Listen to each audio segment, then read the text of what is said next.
நிகழ்ச்சிக்கு அன்போடு வரவேற்கின்றோம் நேர்களே. நேற்று தொடங்கிய சட்டமன்ற கூட்டத்தொடர் நேற்று இரங்கல் தெரிவித்து இரங்கல் தீர்மானங்கள் வாசிக்கப்பட்டு சபை ஒத்திவைக்கப்பட்டது. இன்று தன்னுடைய அலுவல்களை தமிழ்நாடு சட்டமன்றம் தொடங்கியிருக்கிறது. தமிழ்நாட்டு அரசியலில் எதிர்க்கட்சிகள் தொடர்ந்து பொது அரங்கில் எழுப்பி வரக்கூடிய விஷயத்தை தான் சட்டசபையிலும் எழுப்பி அரசாங்கத்துடைய கவனத்தை ஈர்க்க முனைப்பு காட்டினார்கள். அதாவது மதுவிலக்கு பிரச்சனையை திராவிட முன்னேற்ற கழகம் தனி தீர்மானத்தை முன்மொழிந்திருந்தது. காங்கிரஸ் கட்சியின் சார்பில் இருந்த சட்டமன்ற உறுப்பினர் ஒரு தனிநபர் மசோதாவையே மதுவிலக்கு தொடர்பாக முன்வைத்திருந்தார். இந்த நிலையில் மதுவிலக்கை இன்று பிரதானமாக கையில் எடுக்க சட்டசபையில் கையில் எடுக்க எதிர்க்கட்சிகள் முனைப்பு காட்டின. இந்த நிலையில் இது எப்படி விவாதிக்கப்பட இருக்கிறது? மானிய கோரிக்கை மீதான விவாதத்தில் அது சார்ந்த அந்த துறை சார்ந்த விவாதம் நடக்கும்பொழுது பார்த்துக் கொள்ளலாம், இப்பொழுது எடுக்க முடியாது என்று பேரவைத் தலைவர் சொல்லிவிட்டார். இந்த நிலையில எங்களுக்கான வாய்ப்பு மறுக்கப்பட்டு விட்டது, அரசாங்கங்களுடைய கருத்துக்களை பதிவு செய்ய அனுமதி மறுக்கிறது என்ற துணியில் திராவிட முன்னேற்ற கழகம் உள்ளிட்ட கட்சிகள் இன்று வெளிநடப்பு செய்திருக்கிறார்கள். பல்வேறு சிறப்பு கவன ஈர்ப்பு தீர்மானங்கள், ஒத்திவைப்பு தீர்மானங்கள் எதிர்க்கட்சிகளால் கொடுக்கப்பட்டிருக்கின்றன. இது எடுக்கப்படல அப்படிங்கிறது எதிர்க்கட்சிகளுடைய வருத்தம். பல்வேறு அலுவல்கள் இருக்கின்றன, எல்லா துறை சார்ந்த விவாதமும் நடக்க இருக்கிறது, அதுல நீங்கள் பதிவு செய்து கொள்ளலாமே அப்படிங்கிற கருத்து ஆளுங்கட்சியுடையது. சபாநாயகரும் அதற்கான வாய்ப்பு ஏற்படும் என்று சொல்லியிருக்கிறார். ஆக இன்றைய சட்டமன்ற கூட்டத்தொடரில் அறிவிப்புகள் பலவும் வெளியிடப்பட்டிருக்கின்றன. தமிழ்நாடு முதலமைச்சர் பல்வேறு சிறப்பு அறிவிப்புகளை விதி எண் 110 கீழ் அறிவித்திருக்கிறார். ஒட்டுமொத்தமாக இன்றைய சட்டமன்ற கூட்டத்தொடர் குறித்து, இன்றைய நிகழ்வுகள் குறித்து பல கேள்விகளும் விவாதமும் எழுந்திருக்கிறது, விவாதிக்க இருக்கின்றோம். இது சார்ந்த கூடுதல் விவரங்களை எமது சிறப்பு செய்தியாளர் ராஜா முதலில் தர கேட்போம்.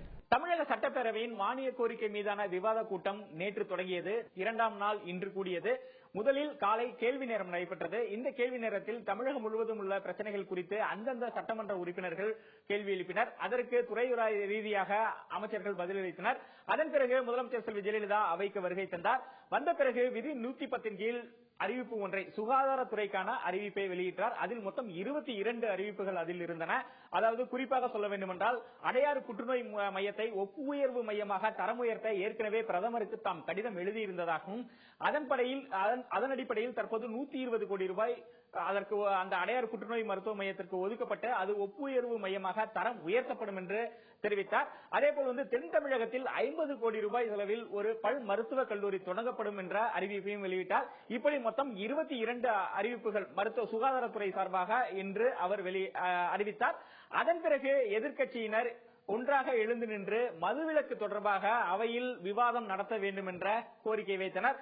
அவற்றை பேரவைத் தலைவர் ஏற்க மறுத்துவிட்டார். தொடர்ந்து குரல் கொடுத்தனர். ஆனால் அவர் ஏற்க மறுத்ததை தொடர்ந்து அனைத்து கட்சியினரும், திமுக, இந்திய கம்யூனிஸ்ட், மார்க்சிஸ்ட் கம்யூனிஸ்ட் மற்றும் மனிதநேய மக்கள் கட்சி, புதிய தமிழகம் உள்ளிட்ட அனைத்து கட்சியினரும் அவையில் இருந்து வெளிநடப்பு செய்தனர். வெளியே செய்தியாளர்களுக்கு பேட்டியளித்தனர். அதில் மு.க. ஸ்டாலின் கூறும்பொழுது 22 தனி தீர்மானங்கள் கொடுக்கப்பட்டுள்ளதாகவும், ஆனால் இதுவரை எதுவும் ஏற்கப்படவில்லை என்று தெரிவித்தார். அதேபோல் காங்கிரஸ் கட்சியை சேர்ந்த விஜயதரணி தனி மசோதாவே மதுவிலக்கு தொடர்பாக தாம் தாக்கல் செய்ததாகவும், ஆனால் அதை பேரவைத் தலைவர் ஏற்கவில்லை என்று தெரிவித்தார். அதன் பிறகு மானிய கோரிக்கை மீதான விவாதம், அதாவது இன்றைய மானிய கோரிக்கை என்பது வீட்டு வசதி மற்றும் வேளாண் துறை தொடர்பானது. இதனை அமைச்சர் வைத்திலிங்கம் தொடங்கி வைத்தார். அதன் பிறகு ஒவ்வொரு அமைச்சர் உறுப்பினர்களாக 9 பேர் அதில் பேசினர். அதன் பிறகு அவர்கள் பேசும்பொழுது அவர்களுடைய கேள்விகளுக்கு குறுக்கிட்டு அமைச்சர் ஆர் வைத்திலிங்கம் பதிலளித்தார். இறுதியாக அவர் தன்னுடைய பதிலுரையை தொடங்கினார். மதுவிலக்கு கோரிக்கை அது சார்ந்த விவாதத்தை நடத்த ஆளுங்கட்சி மறுப்பது ஏன்? நாங்கள் தீர்மானம் கொடுத்திருக்கின்றோம், இதை விவாதிக்க ஆளுங்கட்சி தயங்குகிறது, மறுக்கிறது, எங்களுக்கான அனுமதி மறுக்கிறது என்பது எதிர்க்கட்சிகளுடைய பிரதான குறை. ஆரோக்கிய விவாதத்துக்கு தடை, ஆளும் கட்சியா எதிர்கட்சியா, ஆரோக்கிய விவாதத்துக்கு தடை முதலில் ஏற்பட்டிருக்கிறதா? விவாதிக்க இருக்கின்றோம். இந்த நிகழ்ச்சியில் இந்த விவாதத்தில் நம்முடைய பங்கேற்கிறார்கள் ஆளும் அதிமுகவுடைய தோழமை கட்சியான இந்திய குடியரசுக் கட்சியுடைய மாநில தலைவர் முனைவர் சேகு தமிழரசன் அவர்கள், அதேபோல திராவிட முன்னேற்ற கழகத்துடைய செய்தி தொடர்புத்துறை இணைச் செயலாளர் வழக்கறிஞர் சிவ ஜெயராஜ் அவர்கள், மார்க்சிஸ்ட் கம்யூனிஸ்ட் கட்சியை சேர்ந்த சட்டமன்ற உறுப்பினர் திரு பாலகிருஷ்ணன் அவர்கள், அதேபோல அகில இந்திய சமத்துவ மக்கள் கட்சி அதிமுகவுடைய மற்றொரு தோழமை இயக்கமான அகில இந்திய சமத்துவ மக்கள் கட்சியை சேர்ந்த பொதுச் செயலாளர் திரு கரு நாகராஜன் அவர்கள், நால்வரையும் இந்த நிகழ்ச்சிக்கு வரவேற்கின்றோம். முதல் கேள்வி திரு தமிழரசன் அவர்களுக்கு. திராவிட முன்னேற்ற கழகம் 22 தீர்மானங்களை முன்மொழிந்திருக்கிறது. மதுவிலக்கு குறித்து ஒரு தனி தீர்மானம், இந்த ஒரு கோரிக்கை பிரதானமானது. காங்கிரஸ் கட்சி தனிநபர் மசோதாவை முன்மொழிந்திருக்கிறது. சிபிஐ, சிபிஎம், புதிய தமிழகம் உள்ளிட்ட அனைத்து கட்சிகளும் மதுவிலக்கு குறித்து விவாதிக்கணும் அப்படிங்கிற ஒரு கோரிக்கையை பிரதானமா முன்வச்சிருக்காங்க. இன்று மதுவிலக்கு பற்றி விவாதிக்க அனுமதி மறுக்கப்பட்டிருக்கிறது. there was a political consensus. எதிர்க்கட்சிகள் மத்தியிலே ஒரு கருத்தொற்றுமை இருக்கிறது. ஒரு கட்சி ஒரு பிரச்சனை எழுப்பணும், இன்னொரு கட்சி வேறொரு பிரச்சனை எழுப்பணும்னு சொன்னா ஒரு பிரச்சனை உண்டு. எல்லாரும் மதுவிலக்கை இன்னைக்கு பேசணும் அப்படின்னு சொல்லும் பொழுது அதற்கான அனுமதி எதிர்க்கட்சிகளுக்கு மறுக்கப்பட்டது ஏன்? அந்த விவாதம் எடுத்துக்கொள்ளப்படாதது ஏன்? முதல்ல சட்டப்பேரவையில அவர்கள் எழுப்பிய அந்த கேள்விக்கு என்ன பதில் நான் சொல்லணும். இது மானிய கோரிக்கைகள் பேர்ல விவாதிக்கிற, மானியம் ஒதுக்குகிற ஒரு கூட்டத்தொடர். அதுதான் நம்முடைய நிகழ்ச்சி. ஏறக்குறைய 19 நாட்கள் இதற்காக ஒதுக்கப்பட்டிருக்கிறது. இதுல ஒரு துறை மானியம் வரப்போகுது, மதுவிலக்கு மற்றும் ஆயத்தீர்வு துறை அப்படின்னு வரப்போகுது. 4ஆம் தேதி வருது. அப்போ இதை பற்றி விரிவா எல்லா கட்சிகளும் இதை விவாதித்து பேசலாம். அந்த நாளுடைய முழு நிகழ்ச்சியும் அதுக்காக தான். மானிய கோரிக்கை தான் பிரதானமானது. மானிய கோரிக்கையில இது விவாதிக்கலாம். இது இவ்வளவு விவாதத்துக்கான நேரம் இருக்கு. அதனால அப்படிப்பட்ட சூழல்ல இன்றைக்கு இதை அவசரமா ஒத்தி வச்சு எடுத்துக்கணும்னு அவசியம். 4ஆம் தேதி மதுவிலக்கு தொடர்பான மானிய கோரிக்கை விவாதம் நடைபெற இருக்கிறது. எல்லா கட்சிகளும் அன்னைக்கு விவாதிக்கலாம், பங்கேற்க போகிறது. ரொம்ப நியாயமான கேள்வி. சுகாதாரத்துறையுடைய மானிய கோரிக்கை என்று 23ஆம் தேதி அன்னைக்கு சுகாதாரத்துறை தொடர்பான அறிவிப்புகளை முதலமைச்சர் வெளியிடலாமே, அரசாங்கம் 110 கீழ் வெளியிடலாமே. இன்னைக்கு வேற துறை தானே, வீட்டு வசதித்துறை, விவசாயத்துறை, அதனால மானிய கோரிக்கை தானே. அரசாங்கம் முதலமைச்சர் இன்னைக்கு 23ஆம் தேதி நடைபெற இருக்கக்கூடிய மானிய கோரிக்கை விவாதத்தில் சொல்லாம இன்னைக்கு சுகாதாரத்துறை சார்ந்த அறிவிப்புகளை வெளியிடுறார். எதிர்கட்சிக்கு ஒரு நீதி, ஆளுங்கட்சிக்கு ஒரு நீதியா? திரு ஹரிஹரன் கேள்வி என்று எழுப்புவதில் ரொம்ப அருமையான ஒரு கேள்வி எழுப்பியிருக்கிறீர்கள், பாராட்டு. ஆனா சட்டமன்ற மரபுகள் விதிகள் ஒன்னு இருக்கு. இந்த சட்டமன்ற மரபுகள் படி, விதிகள் படி ஆளுங்கட்சிக்கு தலைவராக இருக்கிற முதலமைச்சருக்கு பிரத்யேக உரிமைகள் இருக்கிறது. முதலமைச்சர் என்பவர் ஆளுங்கட்சியுடைய தலைவர். சபாநாயகருக்கும் பிரத்யேக உரிமைகள் இருக்கிறது. இல்ல, பதில் அளிப்பதில் சபாநாயகர் சபையை நடத்துவதில் தான் உரிமை பெற்றிருக்கிறார். சபாநாயகர் நினைத்தால் இல்லங்க, அந்த ஒரு விவாதத்தை என்ன முதல்ல பதில் சொல்லி விட்டுருங்க. நீங்க கேள்வி கேட்கிறப்ப நான் குறுக்கிடவே இல்லை. சபாநாயகர் சபையை நடத்துவதற்கு முழு உரிமையும் பெற்றவர். சரி, ஆளுங்கட்சியினுடைய தலைவர் அரசு சார்ந்த நிகழ்வுகளை சொல்லுவதற்கும் வெளிப்படுத்துவதற்கும் இந்த அவையை பயன்படுத்திக் கொள்வதற்கு முழு உரிமை பெற்றவர். இது முதலமைச்சருடைய பிரத்யேக உரிமை. இந்த உரிமை நிச்சயமாக ஏன் நாளைக்கு சொல்லக்கூடாது அப்படின்னு கேட்பதற்கு தமிழ்நாடு முதலமைச்சருடைய உரிமை மாற்றுக்கருத்தில் முதலமைச்சருக்கு அது வழங்கப்பட்டிருக்கிறது. அதே போல வேற ஏதோ ஒரு நாள்ல சுகாதாரத்துறையுடைய மானிய கோரிக்கை வரப்போகுது, அதுல முதலமைச்சர் என்று வாசிக்கிறார் அப்படிங்கும்போது சபாநாயகர் பிரத்யேக அதிகாரம் கொண்டவர். எதிர்கட்சிகளுடைய கோரிக்கையும் ஏற்றிருக்கலாமே. எதிர்கட்சிகளுடைய, அதாவது ஒரு சபை தலைவருக்கு என்ன சபையை ஒழுங்குபடுத்துற உரிமைகள் இருக்கிற போது, அதே நேரத்தில் சபையினுடைய பெரும்பான்மையை காப்பாற்ற வேண்டிய உரிமை அவருக்கு இருக்கு. அந்த கடமை பொறுப்பு இருக்கு. சபை என்பது பெரும்பான்மையுடைய உரிமை. பெரும்பான்மையுடைய உரிமையை காப்பாற்றுகிற அந்த நடவடிக்கைக்கு, கடமைக்கு அவர் ஆட்பட்ட எல்லாருக்கும் உரிமை கொண்ட பெரும்பான்மை பலம் இருக்கிற ஒரு ஆளுங்கட்சிக்கு, பெரும்பான்மை அதிகாரம் பெற்று ஆளுங்கட்சியாக இருக்கிற ஒரு அமைப்புக்கு அவர் அந்த உரிமையை காப்பாற்ற கடமை அவருக்கு இருக்கு. அவங்களுக்கு ஒரு லெவல் பிளேயிங் ஃபீல்ட தாண்டி ஆளுங்கட்சிக்கான உரிமையை தான் பாராளுமன்றமோ சட்டமன்றமோ நாம ஒரு வார்த்தையை பயன்படுத்துறது கூட சொல்லுவோம், இட் இஸ் பார்லிமெண்டரி அன்பார்லிமெண்டரின்னு. பாராளுமன்றம் என்பது மரபுகள் நியதிகள் நிறைந்தது. அந்த பாராளுமன்ற நீதிகளுடைய மரபுகளுக்கு ஏற்பதான் பாராளுமன்றமும் சட்டமன்றமும் செயல்படும். நீங்க இதுல உங்க ஏன் இப்படி இருந்திருக்கலாமே, அப்படி இருந்திருக்கலாமே அப்படின்னு கேள்வி எழுப்பலாம். அது கேள்வி. ஒரு சட்டமன்றத்துல ஆளுங்கட்சி எதிர்கட்சி 2 பேருமே அங்கத்தினர், 2 பேருக்குமே உரிமை இருக்கிறது. நீங்க சொல்றது பார்த்தா பெரும்பான்மையினருக்கு அதிக உரிமை கொடுக்கிறது அப்படிங்கிறது அதுதானே ஜனநாயகம். பெரும்பான்மையினுடைய முடிவுக்கு பேர் தானே ஜனநாயகம். அதாவது ஆட்சியில ஆளுங்கட்சிக்கு ஒரு அப்பர் பெரும்பான்மை நடவடிக்கைகள் தவறாக இருக்குமானால், அந்த திட்டங்களில் பழுது இருக்குமானால், அதனால் அரசுக்கும் மக்களுக்கும் அதனால் ஏதாவது இன்னல்கள் துயரங்கள் விளையுமானால் அதை எடுத்துரைப்பது, விமர்சிப்பது, இதற்கெல்லாம் எல்லாருக்கும் பெரும்பான்மை உறுப்பினர்கள் பெரும்பான்மையுடைய உரிமையே விமர்சனத்துக்குள்ளாவது கிடையாது. ஏன் பண்ண கூடாது?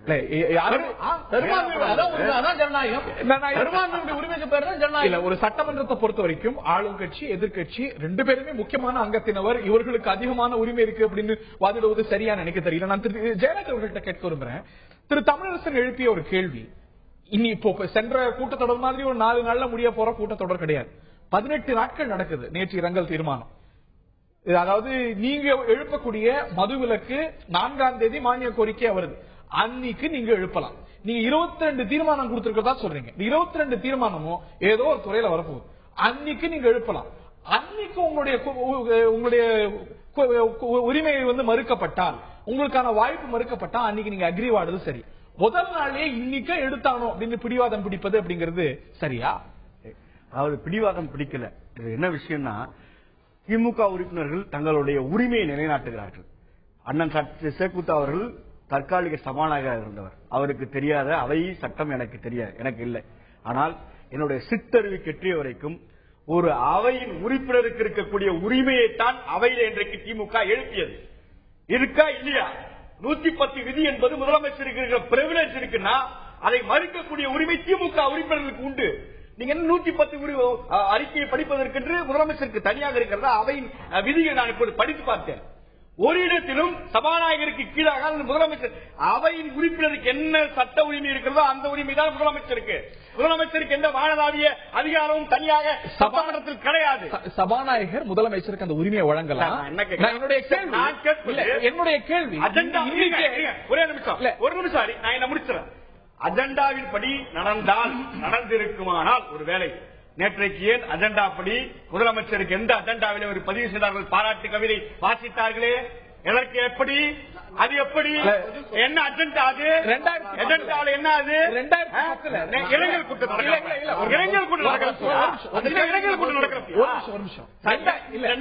அஜெண்டாவின் படி நீங்க என்ன திமுக படி கேட்பீங்க? என்ன கேட்கிறேன், இளைஞர் கூட்டம் கேளுங்க. எந்த அஜெண்டாவின் படி முதலமைச்சருக்கு புகழை சபாநாயகர் புகழ் பாடினார் அப்படின்னு ஒரு கேள்வி எடுக்கிறீங்க. 2010 எந்த அஜெண்டால லிஸ்டா இருக்கிறது படி அன்றைய சபாநாயகர் முதலமைச்சரா திரு கருணாநிதி அவர்கள் பொறுப்பேற்ற தினத்துல அவருக்கு பாராட்டி பேசினாரோ? அன்னைக்கு எங்க கூட்டம் மஞ்சியே இளைஞர் கூட்டம் நடந்துச்சா? சார் நான் சொல்றேன், எந்த ஒரு நிமிஷம் நான் என்ன கேட்கிறேன், இல்ல நான் என்ன கேட்கிறேன், அஜெண்டாவில் இருந்திருக்கோம் முதலமைச்சரா இல்ல என்ன நீங்க எப்படி சொல்றீங்க? திராவிட முன்னேற்ற எப்படி சொல்றீங்க? தலைவர் முதலமைச்சரா பொறுப்பேற்ற தினத்துல அன்றைய சபாநாயகர் மே மாதம் 2010 அவரை வாழ்த்து. இது ஒரு புதிய ஆட்சி பொறுப்பேற்கலையே, இதுதான் புதிய ஆட்சி பொறுப்பேற்க. 2010 அஜெண்டா இல்லை நீங்க எப்படி சொல்றீங்க? இருந்திருக்கலாம். சந்தேகத்தின் புதுசா இல்ல. ஒரு நிமிஷம் நான் கேட்கிறேன். இன்னொரு வார்த்தை நான் சொல்றேன்.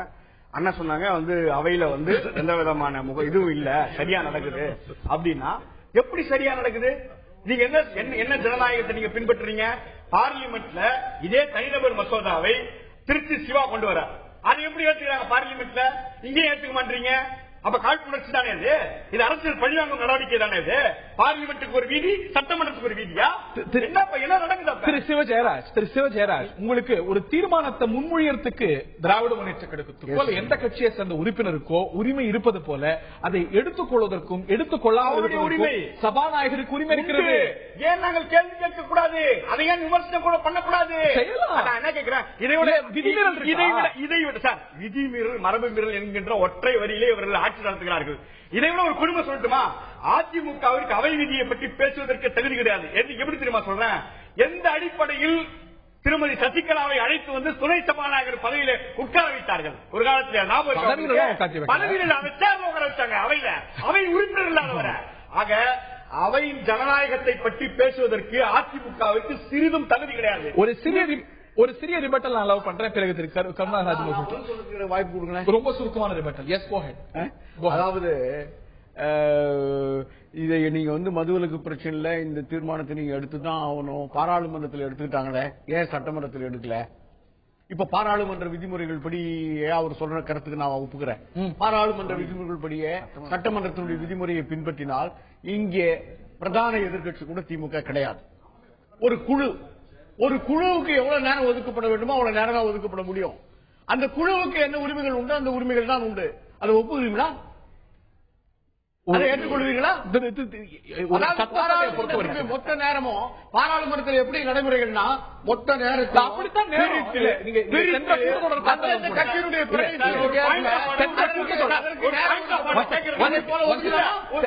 அதே போல இங்க ஒதுக்கலாமா? திரு சேகு தமிழரசன் அப்புறம் இதை ஒட்டி தான் சொல்றேன். சென்ற கூட்டத்தொடராகட்டும் முந்தைய கூட்டத்தொடராகட்டும் நேரம் ஒதுக்குவது அப்படிங்கிறது இந்த அடிப்படையில தான் நம்ம தமிழக சட்டமன்றத்தில் அப்படி பார்க்கிறதே இல்லை. இருக்கு திமுக அவரோட ஒரு எதிர்கட்சி என்று கருதப்பட்டு அதற்கு நேரம் ஒதுக்கப்படுகிறது. அது ஒரு குழு என்று அதற்காக ஒதுக்கப்படவில்லை. இல்ல இல்ல அவருடைய பாயிண்ட்ங்கிறது அவரோட பாயிண்ட்ங்கிறது இதற்கு மேல நான் மட்டும் திமுக மட்டும் இப்ப எல்லாரும் சொன்னா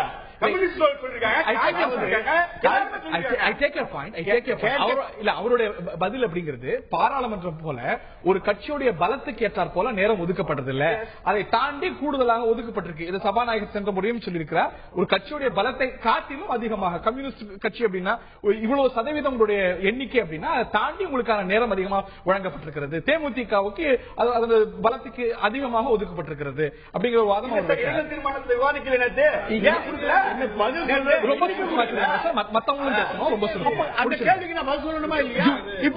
இப்போ நீங்க சொன்னீங்க பாருங்க, கடந்த முறை முதலமைச்சராக இருந்த ஒருவருக்கு வாழ்த்து சொல்வதற்கு திமுக சட்டமன்ற காலத்துல பேரவைத் தலைவர் ஒதுக்கினார்னு. முதலமைச்சர் கூட இட் இஸ் கான்ஸ்டிடியூஷனல், அது அரசியல் சட்ட அங்கீகாரம் உள்ளது. துணை முதல்வர் என்ற பதவி அரசியல் அங்கீகாரம் கிடையாது. பல முறை நிரூபித்தாச்சு.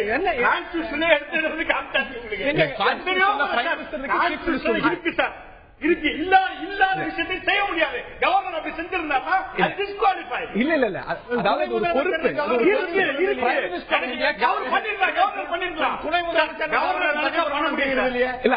இன்று விவாதம் அல்ல. தயவு செஞ்சு திசை திருப்ப வேண்டாம். அங்கீகாரமற்ற ஒரு பொறுப்புக்கு கூட பாராட்டு நடந்தது. திரு பாராட்டு நான் நம்ம திசை திருப்ப வேண்டாம். நான் திரு பாலகிருஷ்ணன் அவர்கள்ட்ட நான் கேட்க விரும்புறேன். இந்த வெளிநடப்பு அப்படிங்கிறது அவசியமான ஒரு விஷயமா இல்லாட்டி ஒரு வெறும் கவனத்தை ஈர்க்கக்கூடிய ஒரு விஷயமாங்கிற ஒரு கேள்வி எழுதிருக்கு. நீங்க எல்லாருமே எழுப்பின ஒரு விஷயம் மதுவிலக்கு. சரி, மதுவிலக்கு விவாதிக்கப்பட போகுது. இந்த அவை இது விவாதிக்காம போறது இல்ல. 4ஆம் தேதி இது பற்றிய மானிய கோரிக்கை விவாதம் நடைபெற போகிறது. அனைத்து கட்சிகளுக்கும் வாய்ப்பு ஏற்படக்கூடிய ஒரு சூழல் இருக்கிறது. அதை விட்டு இன்னைக்கே எடுத்துக்கணும், முதல் நாளே எடுத்துக்கணும் அப்படின்னு கோருவது அப்படிங்கிறது அரசியலா கவனம் இருப்பா இல்லாட்டி ஆரோக்கியமா? இல்ல இல்ல, அதாவது இன்னைக்கு சட்டமன்றம் கூடுகிற போது இன்னைக்கே நாம எடுத்துக்கொள்ள வேண்டும்ங்கிற அவசியம் எங்கிருந்து வருதுன்னா, ஏற்கனவே தமிழ்நாட்டில் பல இடங்கள்ல தினம் உங்க செய்திகளை பார்க்கிற போது டாஸ்மாக் கடைகளுக்கு முன்னாடி பெண்கள் மறியல் பண்றாங்க, இளைஞர்கள் மறியல் பண்றாங்க. பல இடங்கள்ல போலீஸ்க்கு இவங்களுக்கு தள்ளுமுள்ளு வருது. ஏற்கனவே இந்த வழக்குல கைதானவங்க ஜெயில இருக்கிறாங்க. சோ ஒரு தமிழ்நாட்டில் இருக்கக்கூடிய அநேகமா இதுக்கு முன்னாடி சமீப காலத்துல இந்த அளவுக்கு ஜனங்க ஈடுபட்டு அரசியல் கட்சிகள் போராடலாம். இப்ப அரசியல் கட்சிகள் கூட போராடல. சாதாரண பெண்கள், சாதாரண இளைஞர்கள், சாதாரண மக்கள் நேரடியா போய் போராடிக்கிட்டு இருக்கிறாங்க. எனவே நாங்க என்ன பாக்குறோம், இப்படி தமிழ்நாடு முழுவதும் இருக்கிற பெண்கள் உட்பட சமூகத்தில் இருக்கிற அனைத்து பகுதியிலும் ஒரு கவலையோடு போராடிக்கிட்டு இருக்கிற அந்த பிரச்சனையை ஏன் இன்னைக்கு சட்டமன்றத்தில் விவாதிச்சா என்ன தப்பா மாற்றுக்கிறது இல்ல? ஒரு முக்கியமான பிரச்சனைகள்ல மாற்றுக்கிறது இல்ல. 4ஆம் தேதி இல்ல, அதான் நான் என்ன சொல்றேன்னா, 4ஆம் தேதிக்குள்ள எங்க சசி பெருமாள் இன்னைக்கு போனாரு, ஒருத்தர் இறந்தாருங்க. இந்த 4ஆம் தேதிக்குள்ள நான் என்ன கேக்குறேன்னா, 4 வருஷம் நீங்க பெருசா எழுப்பீங்க. மார்க்சிஸ்ட் கம்யூனிஸ்ட் கட்சி எவ்வளவு முறை மதுவிலக்கு சட்டமன்றத்தில் பொதுமக்கள் 4 வருஷம் ஒன்னும் ஆயிடுது. இல்ல 4ஆம் தேதி நாங்க தீர்மானிக்கிறது இல்ல, நாங்க விரும்புறது இல்ல. இது பொதுமக்கள் கிளர்ந்து எழுகிற போது அந்த பொதுமக்களுக்கு ஆதரவாக சட்டமன்றத்தில் குரல் கொடுக்க வேண்டியிருக்கு. இன்னும் சொல்ல போனா நீங்க கேட்ட கேள்விதான், இன்னைக்கு வாய்ப்பு மறுக்கப்படல. சபாநாயகர் எதிர்கட்சிகள் யாரும் மதுவிலக்கு பற்றி பேசக்கூடாதுன்னு சொல்ல அதற்கான சூழல் நான் என்ன கேக்குறேன்னா, நான் என்ன கேக்குறேங்க, எல்லாமே ஆளுகிற கட்சியா இருக்கட்டும், ஆட்சியா இருக்கட்டும், எதிர்கட்சியா இருக்கட்டும், எல்லாமே யாருக்காக? மக்களுக்காக. அப்ப மக்கள் நீங்க கொந்தளிச்சு போய் நிக்கக்கூடிய இந்த சூழ்நிலையில் இல்ல கேளுங்க, சூழ்நிலையில் நீங்க சுகாதாரத்துக்கான அறிவு பார்க்க போனா எல்லாமே மானிய கோரிக்கை சம்பந்தப்பட்ட பிரச்சனை தாங்க. நீங்க எந்த பிரச்சனை எடுத்தாலும் சட்டம் ஒழுங்கு பிரச்சனையா இருக்கலாம், காவல் அத்துமீறல், எல்லாமே அப்படின்னா அந்த அந்த அந்த விதிகள் இருக்கு பாருங்க, அதுல எதுக்கு ஒத்திவைப்பு தீர்மானம் கொடுக்குறாங்க? உண்மைதான். ஏன் கவன ஈர்ப்பு தீர்மானம் வச்சிருக்காங்க? எந்த அளவுக்கு முக்கியமோ இன்னைக்கு மானிய கோரிக்கை வீட்டு வசதி துறைக்கான விஷயங்கள் அதுல இருக்கக்கூடிய நான் என்ன கேட்கிறேன் போராளி உங்களுக்கு தெரியாது இல்லைங்க. நான் என்ன சொல்ல விரும்புறேன்னா இன்னைக்கு அது மானிய கோரிக்கையில பேசுறதுக்கு வாய்ப்பு இருக்குன்னு சொல்றாங்க அவங்க. நான் என்ன கேட்கிறேன், எந்த பிரச்சனையும் மானிய கோரிக்கையில பேசலாம். நீங்க எந்த பிரச்சனை மானிய கோரிக்கை சம்பந்தப்படாத பிரச்சனை எது இருக்கு? ஆகவே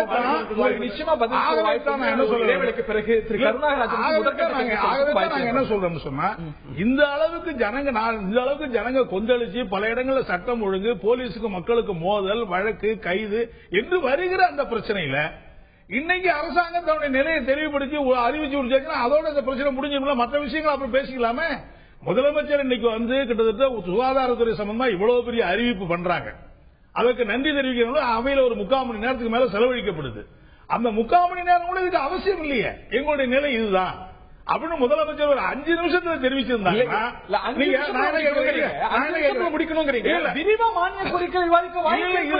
விவாதிக்கிற பிரச்சனை என்னங்க இருக்கு? எல்லா எதிர்கட்சிகளும் மதுவிலக்கு அமல்படுத்துன்னு சொல்றாங்க. நீங்க அமல்படுத்துறீங்களா இல்லையா, என்ன நிலை எடுக்கிறீங்கன்னு சொல்லிட்டு 4 வரைக்கும் பொறுத்துருங்க. 4 வருஷம் எழுப்பல, 4 வருஷம் நான் என்ன கேட்கிறேன்னா ஏன் 4ஆம் தேதி விபரீதமான சம்பவம் நடந்து போச்சுன்னா அதுக்கு யார் பொறுப்பேற்றுகிறது? ஒரு சம்பவம் இவங்க தான் நடத்தணும். எந்த சம்பவம் நடந்தாலும் யார் பொறுப்பேற்று? அம்மா மாஸ்டர் செக்அப், அதாவது குறைந்த கட்டணத்துல அரசு மருத்துவமனைகள் அம்மா மாஸ்டர் செக்அப், பெண்களுக்கான அம்மா விமன் ஸ்பெஷல் மாஸ்டர் செக்அப், அதே போல கர்ப்பிணி தாய்மார்களுக்கு மூலிகைகள் அடங்கிய அம்மா மகப்பேறு சஞ்சீவி அப்படின்னு பல அம்சங்கள் அறிவிக்கப்பட்டிருக்கின்றன. இதுல ரொம்ப வரவேற்க தகுந்த அம்சங்கள் தான். கர்ப்பிணி தாய்மார்கள் உட்பட எல்லா செக்ஷன்ஸும் வரவேற்க தகுந்த விஷயங்கள் தான். இதுல மாற்றுக்கருத்தே கிடையாது. திரு கருணாகராஜன் அவர்கள்ட்ட கேட்க விரும்புறேன், இன்றைய அறிவிப்புகள் ஒரு பக்கம் இருக்கட்டும், ஏற்கனவே தமிழக அரசால், தமிழக முதலமைச்சரால் இதே சட்டப்பேரவையில அறிவிக்கப்பட்ட எத்தனை 110 விதியின் கீழ் அறிவிக்கப்பட்ட திட்டங்கள் முடிக்கப்பட்டிருக்கிறது? நீங்க சரியான கேள்வி. இந்த புள்ளி விவரத்தை நான் உங்களுக்கு சொல்ல கடமைப்பட்டிருக்கிறேன். மொத்தம் இது வரைக்கும் 2015 வரைக்கும் இப்ப அறிவிப்புகள் அடுத்த 16ல வரும்.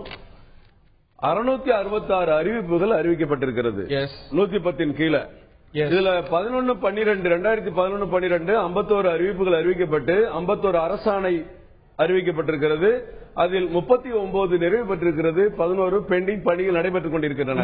2012-13 87 அறிவிப்புகள் முதலமைச்சர் அறிவித்திருக்கிறார்.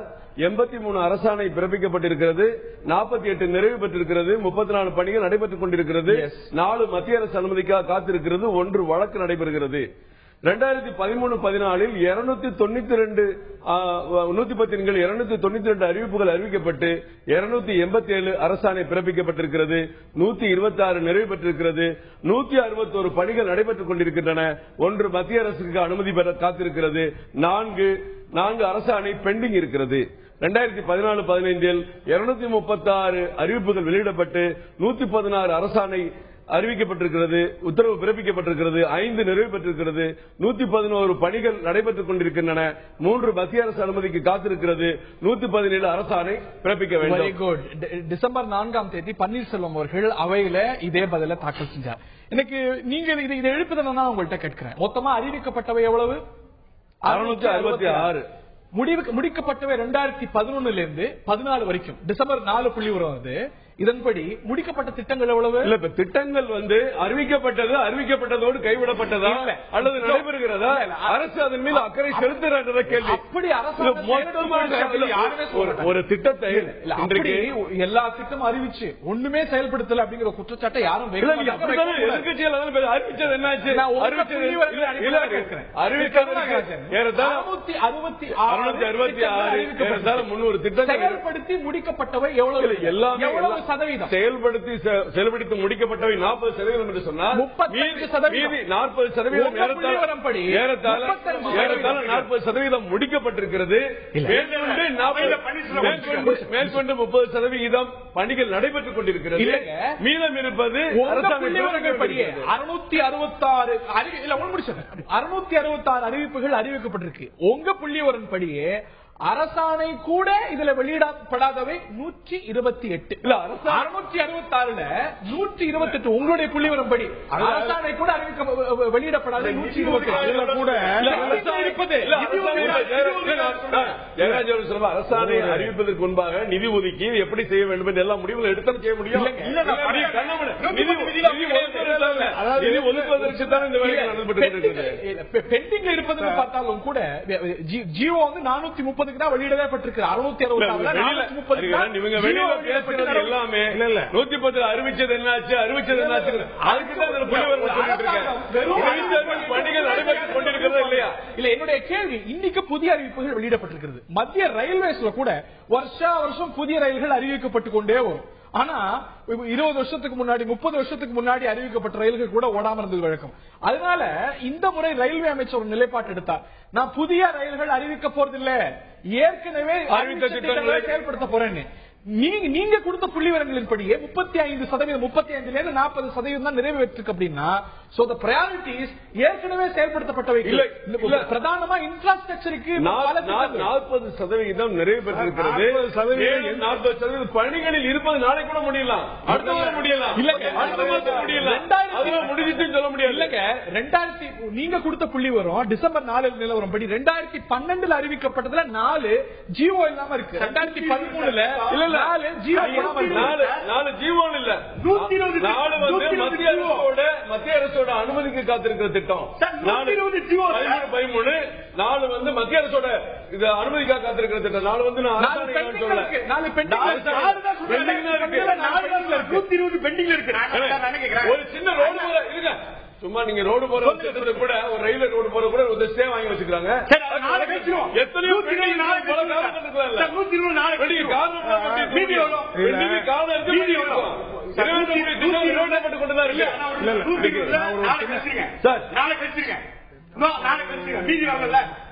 இன்னைக்கு கலைஞர் இப்ப ஒரு மணி நேரத்துக்கு மேல அறிக்கை கொடுத்திருக்காங்க. பாருங்க, 113 கோடியே 26 லட்சம் ரூபாய். அதாவது 2014 ஆண்டிலிருந்து ஒட்டுமொத்தமாக 4 ஆண்டுகள் எடுத்துக்கொண்டால் முதலமைச்சர் 110வது விதியின் கீழ் படித்த அறிவிப்புகளின் மொத்த மதிப்பீட்டு தொகை 84,374 கோடி ரூபாய் படித்தது.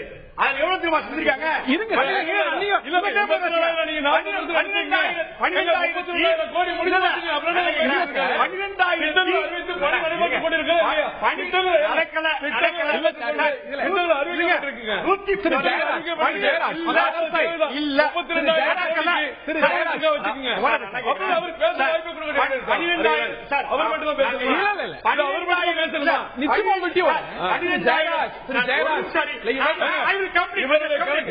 கருணாநிதியோட கணக்குப்படி 32,000 கோடி 32,000 கோடி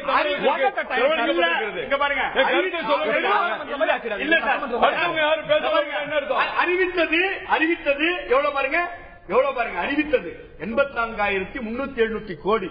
12,733 60 கோடி, அதாவது 12.9% மட்டும்தான்.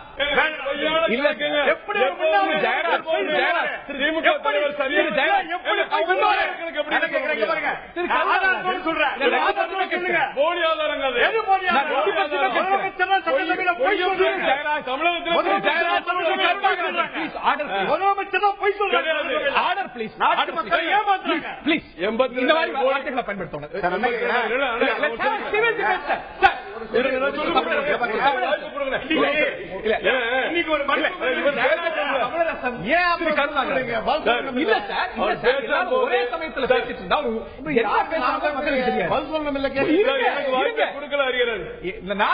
எனக்கு வாய்ப்பை கொடுக்கல. எல்லாரும் ஒரு சமயத்தில் நான் பேசவும் அடுத்த நிச்சயமா சொல்லுங்க. யார் பேசுனா அவங்க வாய்ப்பு வரும்போது பேசணும். எல்லாரும் முடியுமா? நீங்க தான் கத்துறீங்க. எல்லாரும் கத்திக்கணும். நான் பேசி முடிச்சோம் மக்கள் பார்த்துட்டு இருக்காங்க. மக்கள் பார்த்துட்டு இருக்காங்க. பொய்யான தகவல்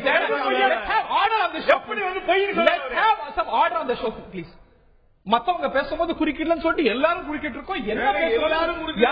நாங்க குறிக்கிறோம் நாம வெளியில போயிடுவோம். இல்ல திரு பாலகிருஷ்ணன் நீங்களே எல்லாரும் வெளில போயிடுவோம். திரு பாலகிருஷ்ணன் குறுக்கிடல. மற்ற எல்லாரும் ஒரு சமயத்துல பேசிட்டு இருந்தா மற்ற எல்லாரும் ஒரு சமயத்துல பேசுறது சரியா இருக்காது. என்னுடைய கேள்வி உங்கள்கிட்ட தான் வரேன். அடுத்து உங்கள்கிட்ட வரேன். நீங்க ஒரு குற்றச்சாட்டு வச்சீங்க. இதுல 4 திட்டங்கள் மட்டும் தான் சில டெக்னிக்கல் ரீசன்ஸால பெண்டிங்ல இருக்கு. மத்தது எல்லாமே ப்ராசஸ்ல இருக்கு. ஒரு விஷயம் ஒரு இன்ஃப்ராஸ்ட்ரக்சர் ஸ்கீம் அப்படிங்கிறது நில ஆர்ஜிதம் உட்பட பல ஒரு சேலஞ்சஸ் கொண்டது. ஜி பூம் பா அப்படின்னு வரக்கூடிய விஷயம் இல்ல. சோ கைவிடப்பட்டா பரவாயில்ல. 430 கம்ப்ளீட்டான ஸ்கீம் உண்டு. உதாரணத்துக்கு 2011 அறிவிக்கப்பட்ட திட்டங்கள்ல 39 முடிச்சாச்சு. அடுத்த ஆண்டுகள்ல நிறைவேற வேண்டாமா இவை? இல்ல அதுதான் இப்ப நல்ல கேள்வியோட சொல்றேன். 24/7/2014 அன்னைக்கு செங்கல்பட்டு இப்ப பாருங்க, இப்ப யார் குறித்து பேசுறாங்க? செங்கல்பட்டு அருகில் மருத்துவ பூங்கா. இன்னைக்கு முதலமைச்சர் சொன்னாங்களே, நான் அங்கே பல் மருத்துவக் கல்லூரி, இங்கே இந்த கல்லூரி. நான் என்ன கேட்கிறேன், 24/7/2014 அன்னைக்கு 130 கோடியில் அறிவிக்கப்படும் என்று சொன்னதோடு சரி, இந்த நிமிடம் வரைக்கும் ஜியோ கிடையாது. அதே போல தேசிய முதலீடு மற்றும் உற்பத்தி மண்டலம் 6525 கோடி ரூபாயில் அறிவிக்கப்படும் என்று அறிவித்ததோடு சரி, இந்த நிமிடம் வரைக்கும் கிடையாது. 2014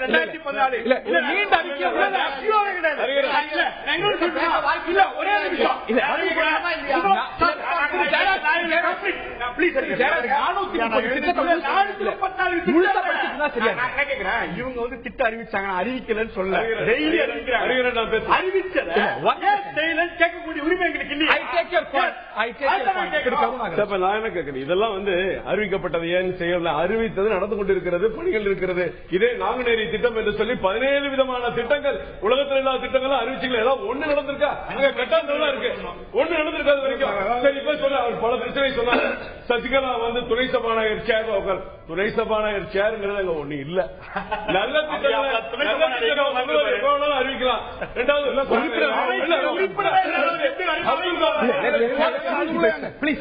அதாவது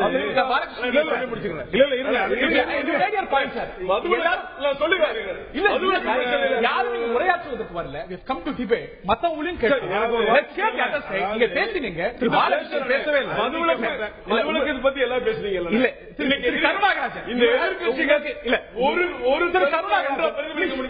எல்லாருக்கும் நிறைய சொல்றதுக்கு பாயிண்ட்ஸ் இருக்கும். அதாவது 110 விதியின் கீழ் அறிவிக்கப்பட்ட திட்டங்கள்ல பலது நடந்திருக்குங்கிறது உண்மைங்க, நாங்க மறுக்கல. ஆனா எந்த திட்டங்கள் நிறைவேற்றப்பட்டிருக்கு, எந்த திட்டங்கள் நிறைவேற்றப்படலைங்கிறது தான் நம்ம ஆழமா யோசிச்சு பார்க்கணும். உதாரணமா ஒரு கல்லூரி, ஒரு பள்ளிக்கூடம் கட்டுறது, ஒரு கட்டடம் கட்டுறதுங்கிறது ஒரு 50 லட்சம் ரூபாயில கட்டடம் கட்டினா நிறைவேற்றி முடிச்சிருக்காங்க. ஆனா காவிரி பாசன அந்த பகுதியில வந்து காவிரி பாசன மேம்பாடு திட்டம் என்று ஒரு அறிவிக்கப்பட்டு 1634 கோடி ரூபாய்க்கான திட்டம் ஒதுக்கப்பட்டு அது அறிவிக்கப்பட்டது. நீங்க 50 திட்டங்கள் அறிவிச்சுட்டு 49 நிறைவேற்றினா கூட இந்த மாதிரி சின்ன சின்ன திட்டங்கள் நிறைவேற்றுவது என்பது வேறு. இப்ப உதாரணமா எங்க தொகுதியில 400 கோடி ரூபாய்க்கு ஒரு திட்டம் அறிவிச்சாங்க. இல்லங்க, பல திட்டங்கள் கிடையாது.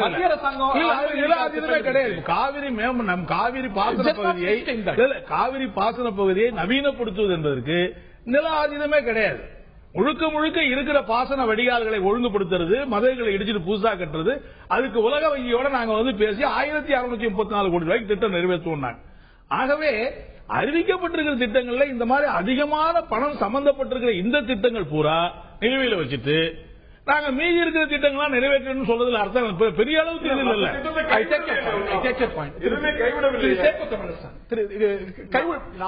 நான் 2 கேள்விக்கு பதில் சொல்லணும். ரெண்டுமே பாலகிருஷ்ணன் கேட்ட கேள்வி, ஜெயராஜ் கேட்ட கேள்வி. பாலகிருஷ்ணன் அவர்களுக்கு தெரியும், சட்டமன்ற உறுப்பினர்.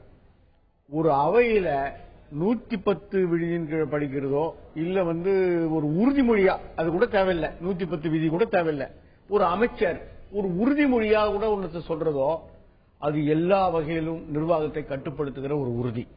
நிர்வாகம் அதை மேற்கொள்ள வேண்டும், செயல்படுத்த வேண்டும். இருங்க, நான் பேச வந்ததுக்கு பிறகு நீங்க சொல்லுங்க. இது நடக்குதா இல்லையான்னு இங்க இருக்கிற நம்ம விவாதம் பண்றோம், அது வேற. ஆனால் இதை கவனிப்பதற்காகவே சட்டப்பேரவையில் ஒரு குழு உண்டு, உறுதிமொழி குழுன்னு, கவர்மெண்ட் அஷூரன்ஸ் கமிட்டின்னு. கவர்மெண்ட் அஷூரன்ஸ் கமிட்டி இதை எடுத்துக்கோ, நீங்க எடுத்துக்கிறீங்களோ இல்லையோ, கவர்மெண்ட் அஷூரன்ஸ் கமிட்டி இதை எடுத்துக்கோ. அரசு சொன்ன வாக்குறுதியை நிறைவேற்றி இருக்கிறதா இல்லையா, நிறைவேற்ற முடியவில்லை என்றால் எது தடை, ஏன் அதை நிறைவேற்றுவதற்கு விரைந்த முயற்சி இல்லை என்பதை கவர்மெண்ட் அஷூரன்ஸ் கமிட்டி எடுத்துக்கோ, அதுவும் வாட்ச் பண்ணும். ஆக ஜனநாயகத்தின் நெறிமுறையில ஒரு வாக்குறுதியை வெறும் 2 ஏக்கர் நிலம் தரம் சொல்லிட்டு வெளியே சொல்லிட்டு நிறைவேற்ற முடியாம போறதில்லை. வெளியில சொல்ற வாக்குறுதி வேற, சட்டப்பேரவையில் தருகிற ஒரு உறுதிமொழியும் அரசினுடைய செயல் திட்டம் அது நிறைவேறும். ஆக அதை வேகப்படுத்துவதுதான் அரசாங்கத்தினுடைய சிறப்புத்தன்மை. ஒரு அரசுக்கு எது சிறப்புத்தன்மைனா, இப்ப நான் பகிரங்கமாக சொல்றேன், கடந்த 7 மாதமாக ஒரு தலைமையை தமிழகத்தில் தடுத்து நிறுத்தணும் அப்படின்ற ஒரு முயற்சி ஏற்பட்டு அண்ணா திராவிட முன்னேற்ற கழக தலைமைக்கு ஒரு செக் வைக்கணும் அப்படின்னு சொல்லி 7 மாத அரசியல்ல அதற்கான முயற்சியில் ஈடுபட்டதனுடைய விளைவா நீதிமன்ற தீர்ப்பு. ஒரு வலிமையான தலைமைன்றது வேற, ஒரு வலிமையான தலைமைன்றது வேற. நீதிமன்ற தீர்ப்பால் முழுக்க பதில் சொல்ற பிறகு நீங்க கேளுங்க. ஆக இப்போ 67 ஆண்டு காலமா இன்னமும் நம்ம வறுமை ஒழிக்கிறோம் தான் ஒரு முறையும் மத்திய அரசாங்கத்துல 17 ஆண்டு காலம் திமுகவினுடைய கூட்டணியில் நடந்த திமுக தாங்கி பிடிச்ச அந்த மத்திய அரசு கூட சொல்லிட்டு இருக்கோம், வறுமையை ஒழிச்சிருவோம். வறுமை சதவீதம் ஒழிஞ்சிருக்கா? தமிழ்நாட்டுல முழுசா ஒழிஞ்சிருச்சு இல்ல. இதை நான் கேட்கிறேன், உங்களுடைய வாக்குறுதி என்னாச்சு? நீங்க தாங்கி 17 ஆண்டு காலம் மத்திய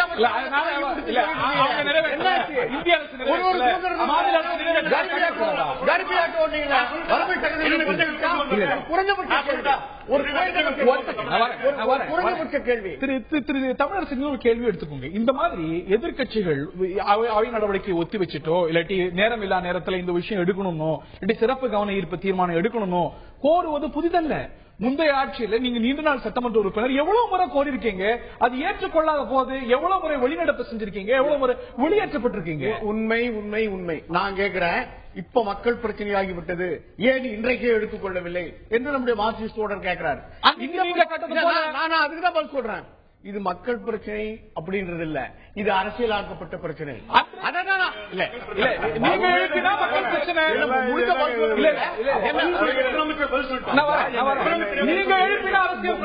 இந்த அரசியல் சார்பில் ஒரு மாதத்துக்கு முன்னாலேயே துறை அமைச்சர் சொல்லியிருக்கார். இதே போல திருமதி செல்வி பாலபாரதி கேள்வி கேட்டு நம்முடைய மாநில இந்த துறை அமைச்சர் நீண்ட விளக்கத்தை தந்திருக்கார். தமிழர்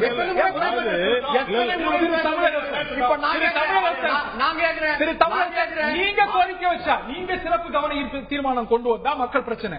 இவங்க ஆட்சியில் மார்க்சிஸ்ட் கம்யூனிஸ்ட் கட்சியோ திமுகவோ எதிர்கட்சியா கொண்டு வந்தா அது அரசியல். நீங்க செஞ்சது அதிமுக எதிர்கட்சியா இருந்த போது கொண்டு வந்த சிறப்பு கவன ஈர்ப்பு தீர்மானங்கள், சிறப்பு தனி தீர்மானங்கள் இவெல்லாம் அரசியல். அப்ப நீங்க கொடுத்த மரபு தானே இன்னைக்கு மரபு. தீர்மானத்தை ஏற்றுக்கொள்ள மாட்டோம், ஒத்திவைப்பு தீர்மானம் அவசியம் இல்லை.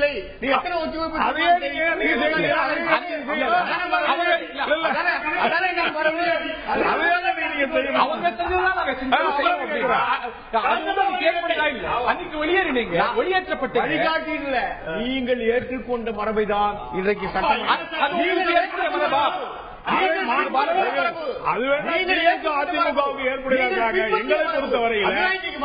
எங்களை பொறுத்தவரையில அன்னைக்கு திமுக அதிமுக வெளியில இருக்கிற போது இன்னைக்கு எப்படியெல்லாம் மரபுகளை மறிச்சாங்களோ அதே மாதிரி இன்னைக்கு அதிமுக நாங்க செய்வோம் சொல்றது என்ன நியாயம்?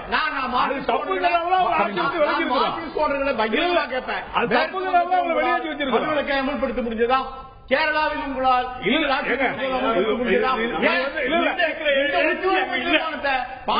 கூட்டணி அமைச்சரவையில் வலியுறுத்த முடிஞ்சதா? இப்ப பாண்டிச்சேரியில சட்டப்பேரவையில் கொண்டு போக முடியுமா? திரு கருணாகராஜன் உங்களோட கூட்டணி மேற்கு வங்கத்துக்கு கிடையாது,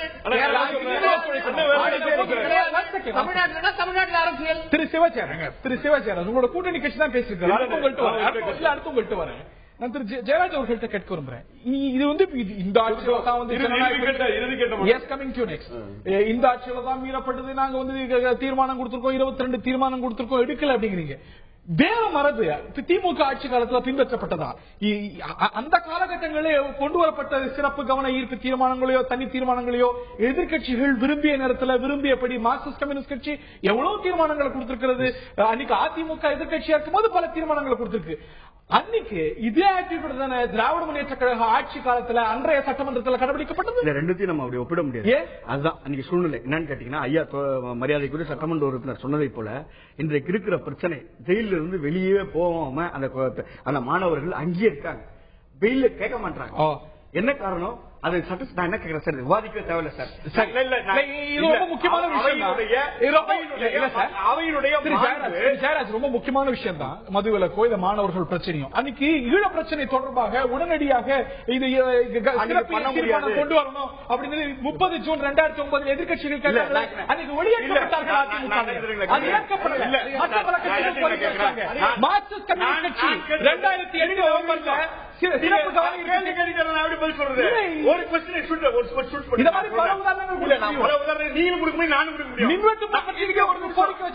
முடியும், நானும் கொடுக்க முடியும். இப்ப நான் அது வரல பிரச்சனை. இன்றைக்கு பிரச்சனை என்னன்னா, நாங்கள் செய்ததுதான் நீங்கள் செய்வீர்கள் என்றால் எதற்கு ஆட்சி மாற்றமா?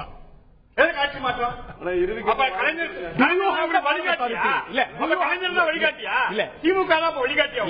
நீங்க இன்னொன்னு கேட்கிறேன்.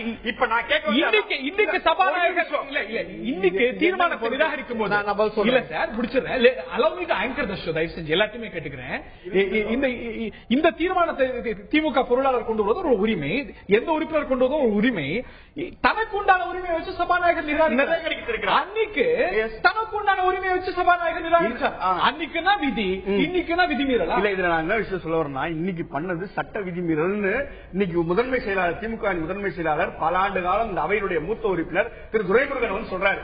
நான் கேட்கிறேன், எனக்கு தெரியாது irregularity இருக்கா இல்லையா, அதான் கொஸ்டின். இல்ல அன்னைக்கு கொஸ்டின் அதான் irregularity இருக்கா இல்லையா. இல்ல இல்ல இது சபாநாயகருடைய உரிமை. ஒரு தீர்மானத்தை எடுத்துக்கொள்வதோ தனிநபர் மசோதாவை எடுத்துக்கொள்வதோ அவருடைய உரிமை. இதே அவையில் PH பாண்டியன் எனக்கு வானளாவி அதிகாரம் உண்டு என்று பதிவு செய்தார். நான் அதேதான் நான் என்ன சொல்றேன், சபாநாயகர்களுடைய உரிமையாக இருக்கலாம். நான் இப்ப பேசிக்கிறதுல ஒரே ஒரு கேள்வி கேட்கிறேன். கடந்த ஆட்சி மானிய கோரிக்கையிலே இந்த கடந்த மானிய கோரிக்கை இப்ப எப்படி வைத்தாங்களோ அதே மானிய கோரிக்கையில அழகா CAG ரிப்போர்ட், நான் என்னோட ரிப்போர்ட் இல்ல, CAG ரிப்போர்ட் பக்கம் 70, 74 தெளிவா 4315 கோடி அப்படியே செலவு செய்யாம ஒரு அரசு திருப்பி கொடுத்திருக்கு. வென்றவன் சொல்வதெல்லாம் வேற, நீங்க வேற பண்றீங்களா? ஒவ்வொரு இஷ்யூவா பேசுறீங்களா? ஒரு எல்லாரோட இறுதி வாதம் திமுக ஆட்சியினுடைய CAG ரிப்போர்ட் எத்தனை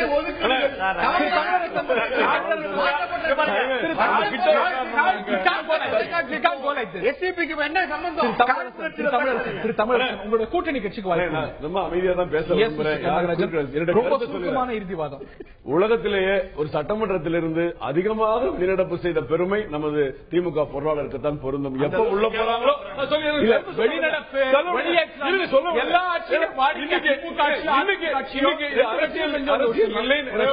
அரசியல் இல்லை நீங்க சொல்றதுக்கு அரசியல் தாங்கிறது ஒரே காரணம். சட்டமன்றத்தில் இந்த தீர்மானத்தை பத்தி பேச விரும்பிய நீங்க எல்லா எதிர்கட்சியும் ஒன்னா குரல் கொடுக்க கூடாதா?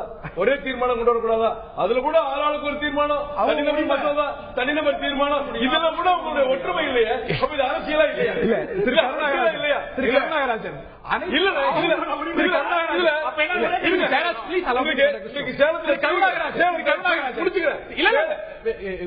அனைத்து கட்சி கூட்டத்தை ஒரு இஷ்யூக்காக எல்லாம் சேர்ந்து குரல் கொடுப்போம் நீங்க ஏத்துக்கிறீங்களா? நாங்க அரசு தனியா செய்யும், மத்த கட்சி தனியா செய்யட்டும். மேகதாதுக்கு பிரைம் மினிஸ்டர் பார்க்க ஒன்னாதான போனோம். அதுக்கு முன்னாடி எல்லா கட்சியும் ஒன்னாதான சேர்ந்து போனாங்க. எல்லா கட்சியும் ஒன்னாதான சேர்ந்து போனாங்க. இல்லைன்னு சொல்லுங்க. எல்லா கட்சியும் சொல்லுங்க போனாங்க. இன்னைக்கு வன்முறையை தூண்டி வருது. மக்களை படிப்படியான மதுவிலக்கு வேண்டும் என்பது உண்மை. ஒரு செல்வங்க டாஸ்மாக் ஊழியரை எரித்து கொல்லப்பட்டாரு வெடிகுண்டு வீசி. அது அது வந்து தேவையா இன்னைக்கு நாட்டுக்கு? பேசுவோம். நீங்க டிவில தீ வச்சு கொளுத்தப்பட்ட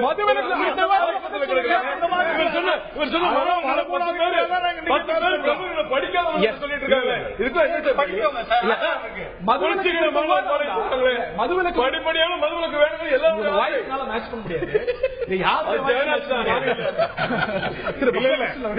அதாவது நீங்க தமிழ்நாடு சட்டமன்ற வரலாற்றை நீங்க பாத்தீங்கன்னா, பொதுவா பாத்தீங்கன்னா பார்லிமெண்ட்ல இருக்கிற சபாநாயகர்கள் குழுக்கெல்லாம் கூடி 100 நாள் சட்டமன்றங்கள் நடக்கணும்னு சொல்லியிருக்காங்க. இது திமுக ஆட்சியில 100 நாள் சட்டமன்றம் நடந்தது கிடையாது. ஒரு வருஷத்துக்கு அதிமுக ஆட்சியிலும் 100 நாள் நடந்தது கிடையாது. மேற்கு வங்காளத்தில் நடக்குது, கேரளாவில் நடக்குது, திரிபுராவில் நடக்குது, மற்ற மாநிலங்கள் நடக்குது. ஆனா இங்க இப்ப நீங்க பாருங்க, 35 நாள் நடத்த வேண்டிய சட்டமன்ற கூட்டத்தையே ஒரு 19 நாளோட முடிச்சுட்டாங்க. அப்படின்னு சொன்னா ஒரே நாளைக்கு 3 நாள் 4 நாள் மானியத்தை வச்சு விவாதிக்கிற போது எப்படி பண்ண முடியும்? ஆகவே நீங்க திமுக அதிமுக என்கிற அவங்க ஆட்சியில் இருக்கிற போது என்ன நடைபெற்றதோ அதுதான் இன்னைக்கு அதிமுக சட்டமன்ற ஜனநாயகம் பேசுறாங்க. மார்க்சிஸ்ட் கம்யூனிஸ்ட் கட்சியை பொறுத்தவரையில சட்டமன்ற ஜனநாயகம் என்பது யார் ஆட்சியில் இருக்காங்கிறது பிரச்சனை இல்லை, யார் எதிர்கட்சிங்கிறது பிரச்சனை இல்லை. வரம்புகளுக்கு உட்பட்டு இன்னைக்கு மதுவிலக்கு பிரச்சனை ஒரு பிரச்சனை வருகிற போது ஏன் மனப்பூர்வமா ஆளுங்கட்சி ஏற்றுக்கொண்டு விவாதிச்சா ஏற்கனவே திமுக ஆட்சியில் அதிமுக கொண்டு வர போது ஏற்றுக்கிட்டு விவாதிச்சா ஒரே ஒரு விஷயம். அதாவது சட்டமன்ற ஜனநாயகம் என்பது முழுக்க முழுக்க பாதுகாப்பு அப்படி இல்ல. சக கூட்டு மற்றவங்களோட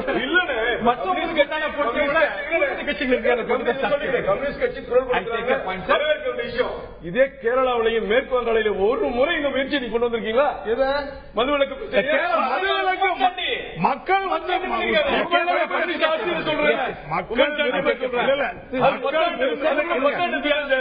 மக்கள் விரும்புகிற போதுதாங்க, மக்கள் விரும்பணும்ல, மக்கள் விரும்பலையா? வேறுபாடு இருக்கா? தமிழ்நாடு மாதிரி மக்கள் விருப்பத்தை தாண்டி மதுவிலக்கு அப்படிங்கிறது அரசாங்கத்துடைய கொள்கையா அரசியலமைப்பு சட்டத்துல இருக்கு, பிரின்சிபல்ஸ் இருக்கு.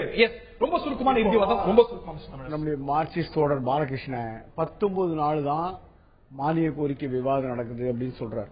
ஒரு நாள் இரங்கல் இல்ல, சட்டமன்ற விதியின்படி 30 நாட்களுக்கு மிகாமல் 30 நாளுக்கு மிகாமல் இது விவாதத்துக்கு எடுத்துக்கணும். 19 நாள் எடுத்துக்கிட்டா என்ன? இது திமுக ஆட்சியில 17 நாள் எடுத்துக்கலையா? 30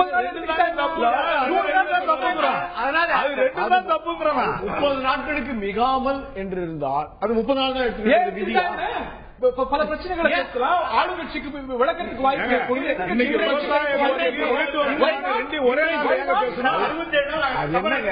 அலுவல் ஆய்வு முடிவெடுத்த பின்னால அலுவல் ஆய்வுக்குழு ஒரு முடிவெடுத்த அலுவல் ஆய்வுக்குழு பெரும்பான்மையா இருப்பது யாரு? அலுவல் ஆய்வு அனைத்து கட்சிகளும் இருக்காங்க.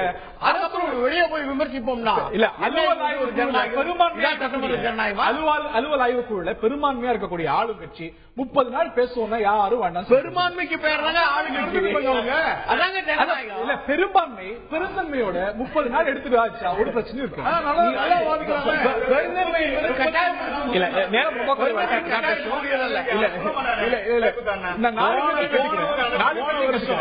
போன வருஷம் 35 நாள் நடந்தது மானிய கோரிக்கை. இப்ப சரிபாதான் நடக்குது.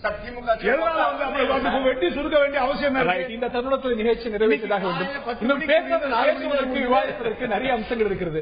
சட்டமன்றமும் கூட மொத்தமாக இன்னும் 18 நாட்கள் இன்றும் சேர்த்து 18 நாட்கள் அலுவல் தினங்கள் நடக்க வேண்டியிருக்கு. இன்னைக்கு எழுப்பப்பட்ட பல விஷயங்களை இன்னும் தொடர்ந்து நம்ம இதே அரங்கத்தில் சட்டமன்ற விவாதங்கள் தொடர்பாகவே எழுப்ப வாய்ப்பு இருக்கும். நிகழ்ச்சியில பங்கு பெற்ற திரு சேகோ தமிழரசன், திரு சிவஜெயராஜ், திரு பாலகிருஷ்ணன், திரு கருணாகராஜன் மற்றும் பார்த்தினர்களுக்கு நன்றி.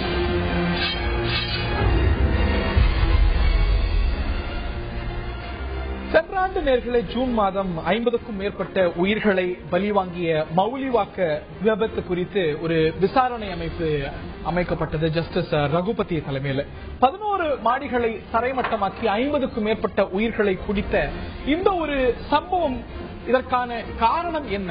இது போன்ற சம்பவங்கள் நடக்காமல் எடுக்க வேண்டிய நடவடிக்கைகள் என்ன? இதற்கான தீர்வு என்ன என்பது குறித்து இந்த ஒரு ஆணையம் விசாரித்து இன்று ஒரு விரிவான அறிக்கையை சமர்ப்பித்திருக்கிறது. இதுல பல அம்சங்கள் சொல்லப்பட்டிருக்கின்றன. ரியல் எஸ்டேட் தொழில், அதாவது கருப்பு பக்கத்தை வெளிப்படுத்திய ஒரு நிகழ்வாக இது பார்க்கப்படுகிறது. பணம் மட்டும் பிரதானமாக இருந்து உயிர்கள் அல்லாமல், உயிர்கள் பற்றி கவலை இல்லாமல் பணத்துக்கு மட்டுமே பிரதான முக்கியத்துவம் கொடுத்ததன் விளைவுதான் இது என்பதையும், இதற்கு காரணமானவர்கள் இந்த ஒரு நிறுவனத்தை சேர்ந்தவர்கள், இந்த ஒரு கட்டிட நிறுவனத்துடைய அதிகாரிகள், அதனது இயக்குநர்கள், நிர்வாக இயக்குனர் மற்றும் அதனது டிசைனர் உள்ளிட்ட பிரதானமான 6 பேர் மீது இந்த ஒரு பொறுப்பு நிர்ணயிக்கப்பட்டிருக்கிறது.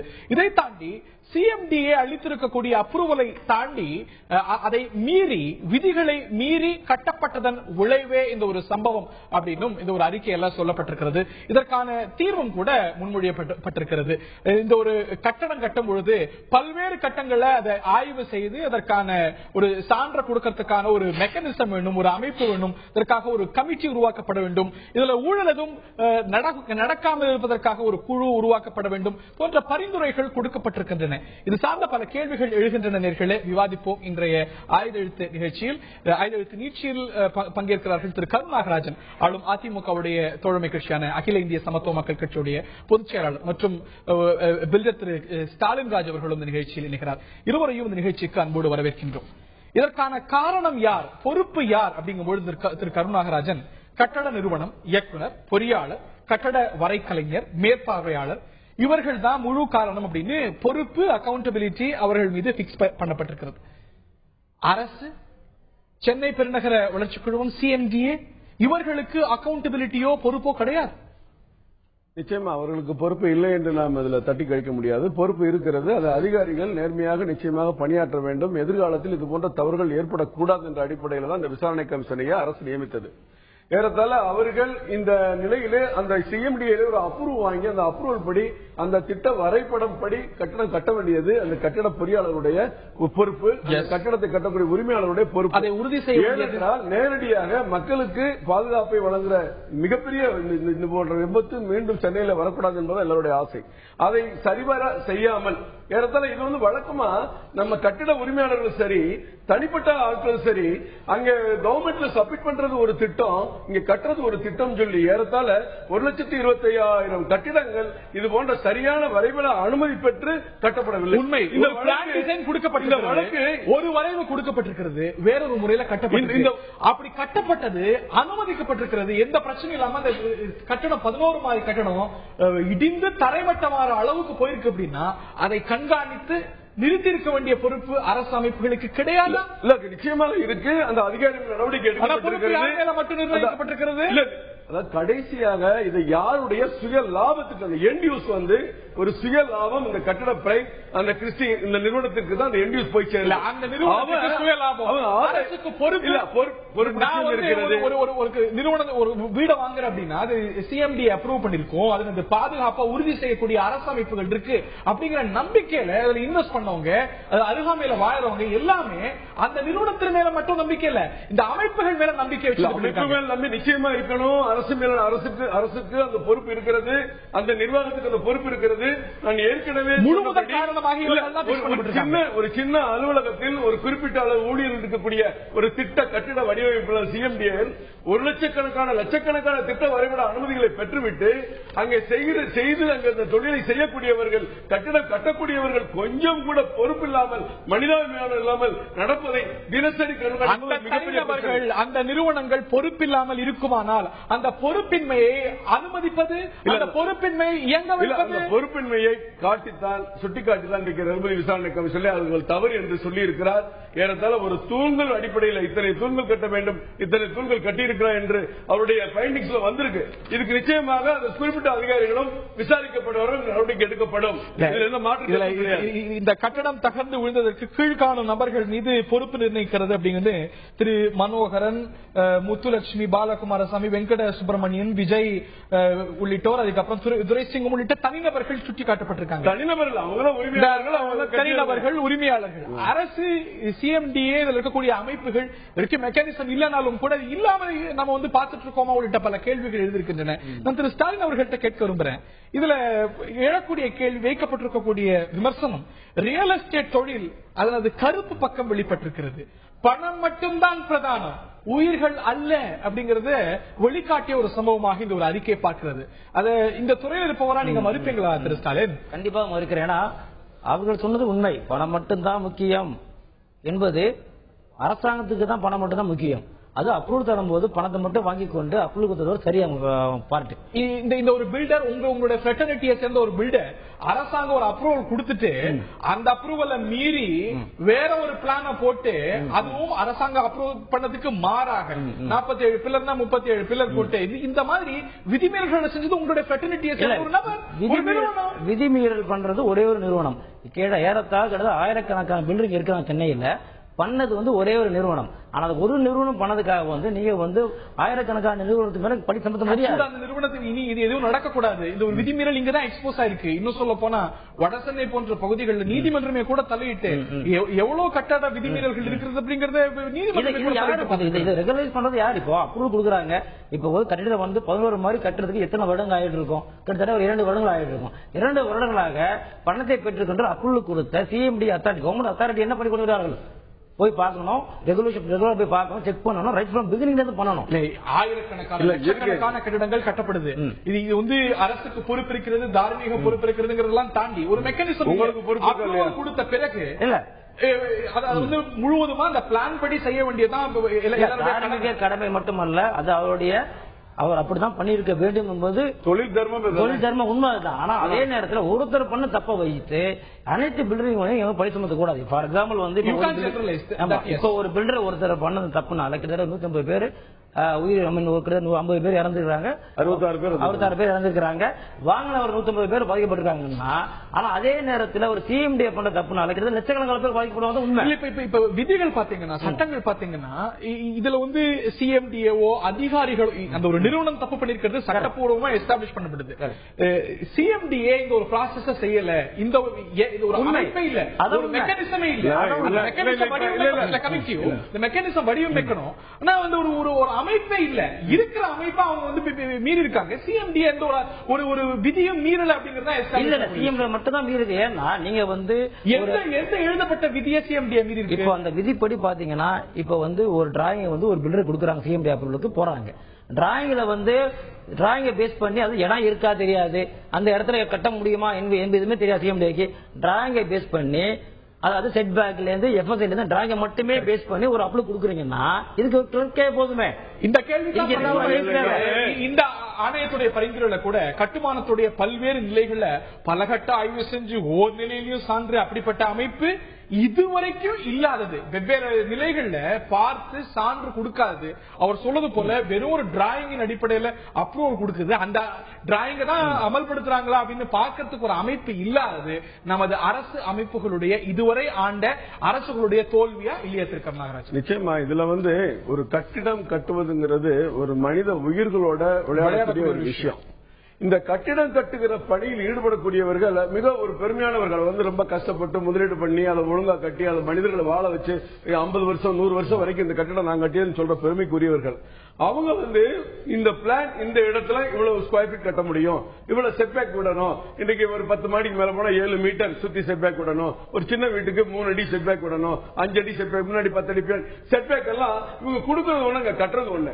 அங்க கொடுப்பாங்க ஒரு மாதிரி கட்டுறாங்க, அதை கண்காணித்து நடவடிக்கை ஏன் அமைப்பு ரகுபதி கமிஷன் இல்ல 50க்கும் மேற்பட்டோர் இறந்த பிறகு இன்னைக்கு இப்படி ஒரு அமைப்பு உருவாக்கலாமா, அதுக்கு என்னெல்லாம் செய்யலாம்ங்கிற ஒரு கேள்வி இன்னைக்கு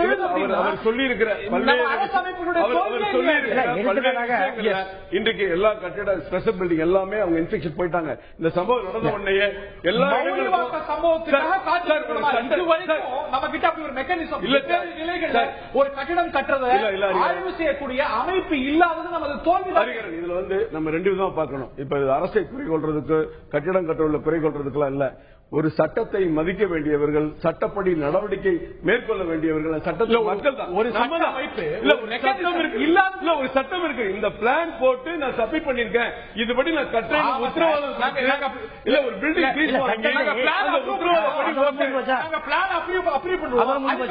பில்டரோட பொறுப்பு இல்ல. 2 பக்கம் தான் பேசுறேன். நான் ஒரு சார்பா நான் பேச விரும்பல. இந்த கட்டிடம் கட்டக்கூடியதுக்கு ஒரு பிளான் நீங்க தான் இன்னைக்கு சிஎம்டி ஆபீசர் நான் இது மாதிரி கட்ட போறேன் சார், இந்த இடம் டாக்குமெண்ட்ஸ் எல்லாம் இருக்கு, ஒரு அனுமதியை வாங்கி கொண்டு அந்த அனுமதிக்கு மீறாக கட்டுகிற ஒரு செயலை முதல்ல மாட்டிக்கிறோம். அது கண்டிப்பா கமிஷன் சொல்லிருக்கு. அதை அனுமதிச்சதை பத்தி கேட்க நீங்க ஒரு அனுமதித்த சரிதான், ஆனா அனுமதித்த அளவின்படி அந்த கட்டுமான பணிகள் செய்யாது யார் குற்றம்?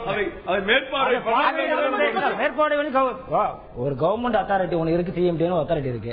இப்ப இவங்க சொல்ற முடியும் பார்த்தா அப்ரூவ் கொடுக்க வேலை முடிஞ்சு போச்சுன்னா கவர்மெண்ட் வந்து எல்லா சட்டத்தையும் அதே மாதிரி போடலாமே. அப்புறம் போலீஸ் வச்சுக்கிறாங்க, அப்புறம் ஜட்ஜ் இருக்காங்க, வக்கீல் இருக்காங்க, சட்டத்தை போட்டு அமைய உட்கார தானே. எத்தனை வழக்குகள் இருக்கு, எத்தனை பில்டிங் ஒரு வருஷத்துல 410 பில்டிங் இடிக்கப்பட்டிருக்கு. 410 பில்டிங் இப்ப இந்த மௌலிவாக்கத்தை பிறகு இடிக்கப்பட்டிருக்கு. மௌலிவாக்கத்துக்காக இப்படி ஒரு இது நடக்கும், இப்படி ஒரு அமைப்பு தேவைன்னு மௌலிவாக்கத்துக்காக ஒரு 11 மாதிரி கட்டடம் இடிஞ்சு விழறதுக்காக நம்ம காத்துட்டு இருக்கணுமா? இதுவரைக்கும் ஆண்ட அரசுகள் என்ன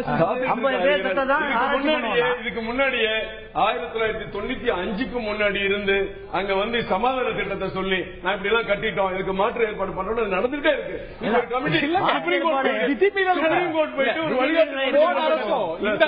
முக்கியமான கருத்து சொல்றேன், உச்சநீதிமன்றம் வரைக்கும் போய் இதுக்கு ஒரு வழிகாட்டு குழுவை தமிழக அரசு நியமித்து அதுல ரிட்டையர்ட் ஐஏஎஸ் ஆபீசர் இருக்காங்க, அந்த கமிட்டி வேற செயல்பட்டு தான் இருக்கு. ஆனால் ஒவ்வொரு தனி மனிதனும் நான் சட்டத்தை மீறிதான் செய்வேன், ஏமாத்துவேன், பொய் சொல்லுவேன், மக்களை சொல்லுவேன், எல்லாரும் செயல்படும்போது என்ன நடக்கும்? ஒவ்வொரு தனி மனிதனும் நான் கொலை செய்வேன் அப்படின்னு சொல்லிட்டு நினைக்கிறதுனாலதான் கொலைகள் நடக்குது. அந்த கொலைகள்லயோ இல்லாட்டி சட்டம் ஒழுங்கு பிரச்சனையோ அரசுக்கு பொறுப்பு இருக்கிறது. அதே போல இந்த மாதிரி ஒரு கட்டடம் பிளான் படி அதுதான் விதி. அதை மீறி நடக்கும் பொழுது அதை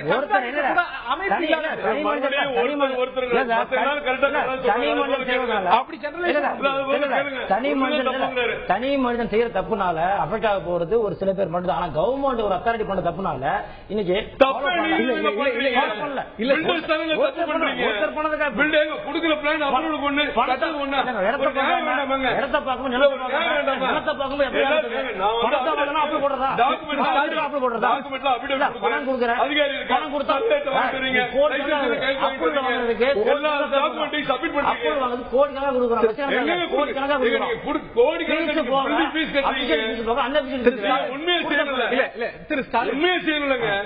அப்ரூவல் கொடுப்பீங்க, அவங்க அப்ரூவல் கொடுப்பாங்க,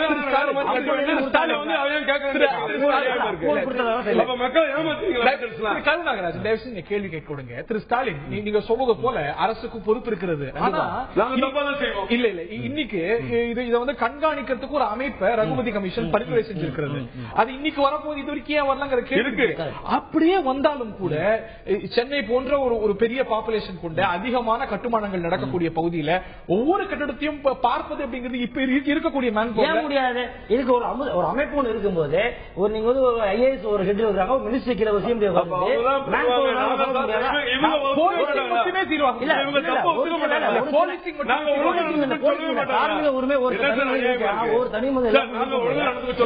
ஒவ்வொரு தனி மனிதனுக்கும் இருக்கு. ஆனா ஒருத்தர் பண்றதுக்காக வந்து நீங்க எல்லா அதான் சொல்லலாம்.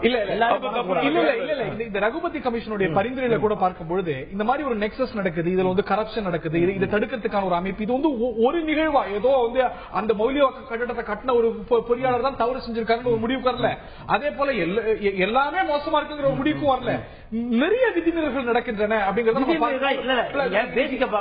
ரியல் எஸ்டேட் துறையில் நடக்கக்கூடிய விஷயத்தை விதிமீறல் ஏன் நடக்குது, ஏன் நடக்கிறது? நீங்க வந்து ஒரு வந்து ஃபீஸ் ஒன்று பே பண்ணீங்கன்னா நீங்க இன்னைக்கு வந்து கட்டுமான தொழில பாத்தீங்கன்னா அவங்க போடுற மணி பாத்தீங்கன்னா விதிமீறல் பண்றதுக்கு ஏத்த மாதிரி அவ்வளவு தூரம் பணத்தை லட்சக்கணக்காக கொடுக்க போறாங்க. அப்ரூவல் படியா அப்ரூவலுக்கு என்ன காஸ்டோ அது மட்டும்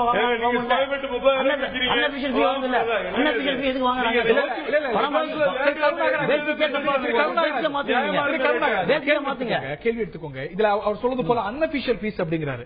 இதுல முறைகேடுகள் இதுல வந்து லஞ்சம் அப்படிங்கிற ஒரு விஷயம் அதிகமா இருக்குதுங்கிறீங்களா இல்லைங்கிறீங்களா? அது எனக்கு தெரியாது. கேட்டா இவர் வந்து சட்டப்படி நேர்மையான பிளான் கொடுத்தா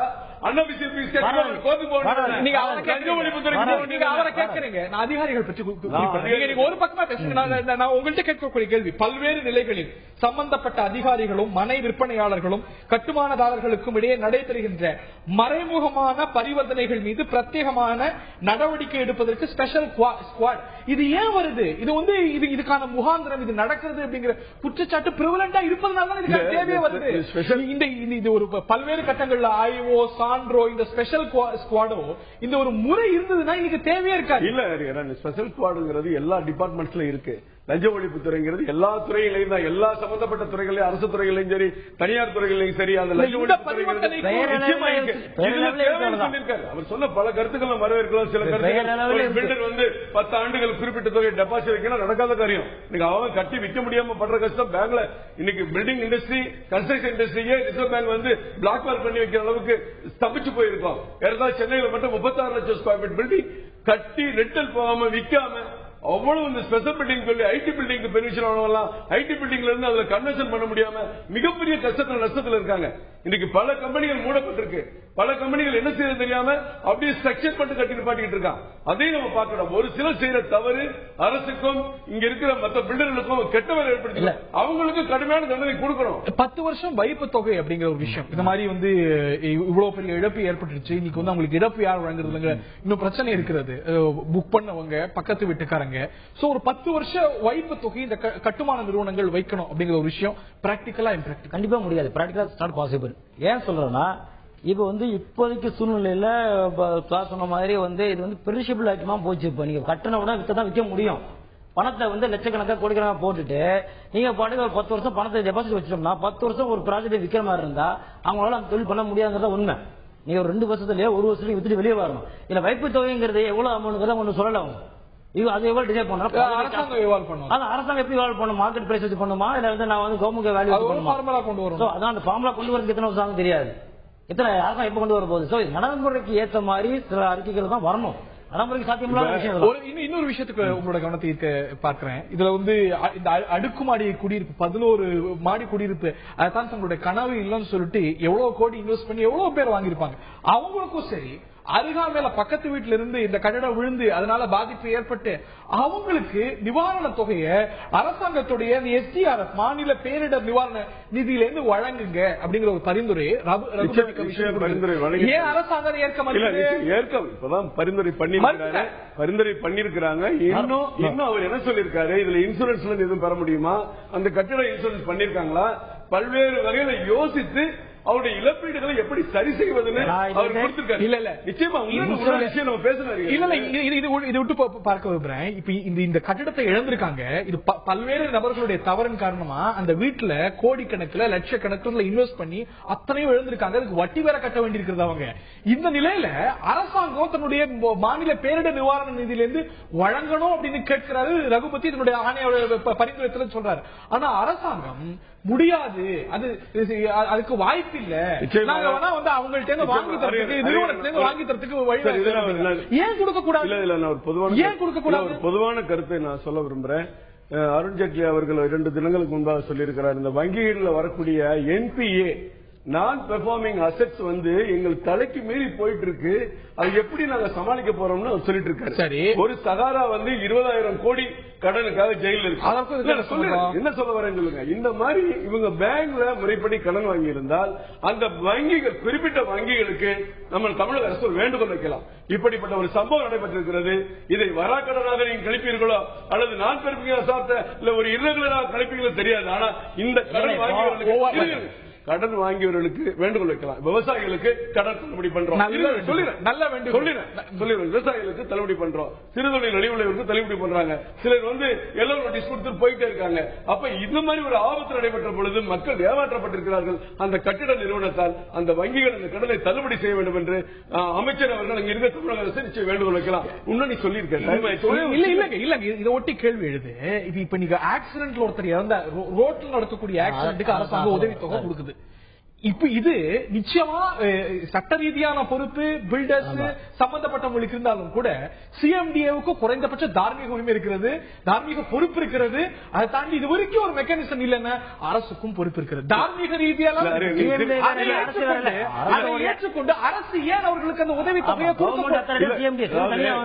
கவர்மெண்ட் கொடுக்கிறதுக்கு இதுக்காக ஒரு ஃபண்ட் தனியார் கட்டிய தனியார் வாங்கி அவங்க முடிக்குதான் முழுங்கிட்டு ஏமாத்திட்டான். ஏதோ வண்டி இருக்குது சார், அதுக்கு அரசாங்கம் உதவி நிச்சயமாக 1 லட்சம் 2 லட்சம் கொடுக்குது. நிச்சயமாக உயிரிழப்பு பெற்ற அந்த 61 பேருக்கும் தமிழக அரசு தலா 2 லட்சம் கொடுத்து அவருடைய பாடிகள் எல்லாம் சொந்த ஊருக்கு எடுத்துட்டு போறதுக்கு ஏற்பாடு செஞ்சு முதலமைச்சர்களே போய் பார்வையிட்டு ஏறத்தாழ 2000 பேர் தமிழக அரசுடைய முக்கிய பேரிடர் மேலாண்மை உட்பட தீயணைப்புத்துறை உட்பட எல்லாத்தையும் சுறுசுறுப்பா பண்ணி 88 பேர் உயிரை காப்பாத்திருக்காங்க. அது நடந்திருக்கு. சொல்லி முடிச்சிருக்க வீடு இழந்தவர்களுக்கு அது வேறு மாதிரியான இழப்பு. அந்த தொகையை யார் கொடுப்பாங்கிற ஒரு கேள்விக்குறி இருக்கிறது. தமிழக அரசு முயற்சியெல்லாம் கடைசி இழந்தவர்களுக்கு வந்து உங்களுக்கு தான் சொல்றேன். எல்லாம் படிச்சவங்க, பட்டம் பெற்றவர்கள், வங்கியில் கடன் வாங்க தெரிந்தவர்கள், இவ்வளவு இருக்கீங்களே. இந்த கட்டிட வரைபடப்படி அந்த கட்டிடம் கட்டப்படுகிறதா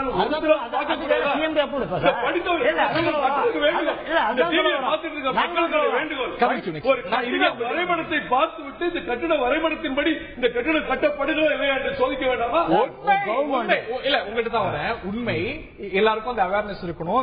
பிளான் அப்ரூவலின் படி தான் இது செய்யப்படுதா கட்டப்படுதா அப்படின்னு பார்க்க வேண்டிய அவேர்னஸ் மக்களுக்கு இருக்கணும். மாற்று கருத்து இல்ல. அந்த எக்ஸ்பர்டீஸ், டெக்னிக்கல் எக்ஸ்பர்டீஸ் மக்களுக்கு இருக்குமானா கேள்விக்குறி. ஆனா நம்ம கொடுத்த அப்ரூவலின் படி இந்த கட்டடம் 11 மாடி எழுது இது கட்டப்படுதா அப்படின்னு பார்க்கக்கூடிய உரிமையும் அமைப்புகளுக்கு இருக்க வேண்டும். நான் வாங்கின வீடு வந்து பொறுப்பு வந்து கவர்மெண்ட், அதை பேஸ் பண்ணி தான் நான் வாங்கியிருக்கிறேன். எனக்கு தேவை அப்ரூவல். ஐஏஎஸ் கீழே அவர் ஐஏஎஸ் கீழே இருக்கிற சிஎம்டிஏ, ஒரு மினிஸ்ட்ரிக்கு இருக்கிற சிஎம்டிஏ, கவர்மெண்ட் அத்தாரிட்டி ஒரு அப்ரூவல் கொடுக்குறாங்கன்னா லேர்மேன் படிச்சாலும் எனக்கு தேவை. கவர்மெண்ட் அப்படி சொல்றது எனக்கு கவலை. எனக்கு பொறுப்பு கவர்மெண்ட் வருது இல்ல இருக்கு. அதை போய் பத்தி நான் வாங்குறேன். லோன் வாங்கலாம், லோன் வாங்கல நான் வீடு வாங்குறேன்னா தெரியாது.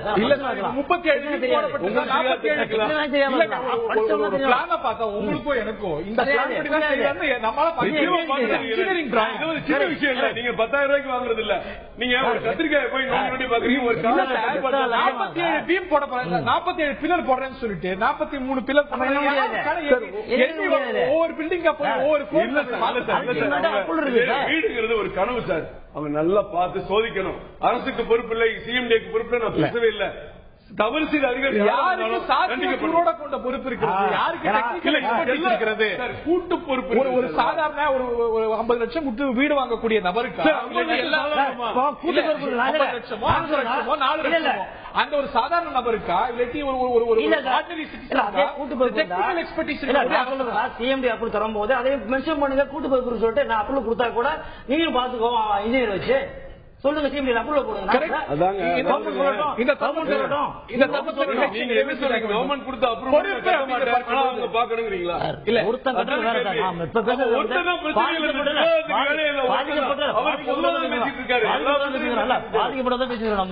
தருணத்தை நிகழ்ச்சி நிறைவு செய்தாக வேண்டும். கட்டட நிறுவனம், இயக்குனர், பொறியாளர், கட்டட வரைக்கலைஞர், மேற்பார்வையாளர் இவர்கள் மீது பொறுப்பு நிர்ணயிக்கப்பட்டிருக்கிறது.